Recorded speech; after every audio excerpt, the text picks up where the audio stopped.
ফার্স্টে সয়াবিনটাকে বয়েল করে নিতে হবে অ্যান্ড দেন তার মধ্যে কিউব করে কাটা পেঁয়াজ দিয়ে দিতে হবে।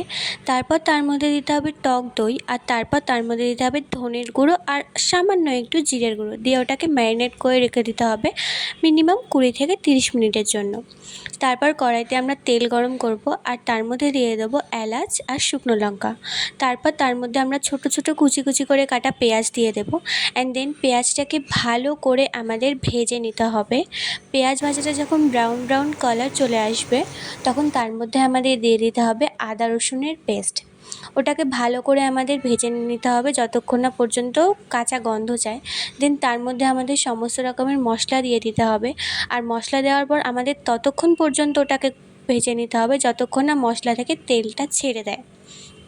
মশলা থেকে যখন তেলটা ছেড়ে দেবে তখন আমরা তার মধ্যে দিয়ে দেবো কুচি কুচি করে কাটা টমেটো, আর টমেটোটাকেও ভালো করে আমরা মশলার সাথে মিশিয়ে নেব। সমস্ত মশলাগুলো যখন আমাদের একসাথে মেশানো হয়ে যাবে তখন তার মধ্যে আমরা ম্যারিনেটেড যে সয়াবিনসগুলো আছে সেগুলোকে দিয়ে দেবো আর ভালো করে মিশিয়ে নেব।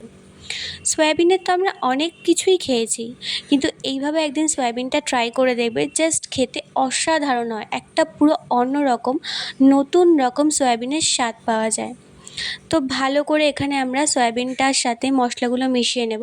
তারপরে আমি আগে থেকে কিছু আলু সিদ্ধ করে রেখেছিলাম, সেই সিদ্ধ আলুটা ওর মধ্যে দিয়ে ভালো করে নাড়াতে থাকবো। তারপর যখন ভালো করে এটাকে আমাদের কষানো হয়ে যাবে দেন তার মধ্যে আমি একটু চিনি দিয়েছিলাম, চিনি দিয়ে ওটাকে নাড়িয়ে নিয়েছিলাম, কারণ এখানে টমেটো রয়েছে, টক দই রয়েছে, তো টেস্টের ব্যালেন্সটা করার জন্য আমাদের একটু চিনি তো দিতেই হবে। তারপর তার মধ্যে আমি এখানে পরিমাণ মতো জল দিয়ে দিয়েছি। আমার যতটা পরিমাণ গ্রেভির দরকার আছে আমি ঠিক ততটা পরিমাণ জল দিয়ে দিয়েছি, আর এখানে আমি গরম জল ইউজ করেছি। দেন তারপর আমরা ঢেকে দেবো, ঢেকে দিয়ে আমরা ভালো করে ওটাকে ফুটতে দেবো।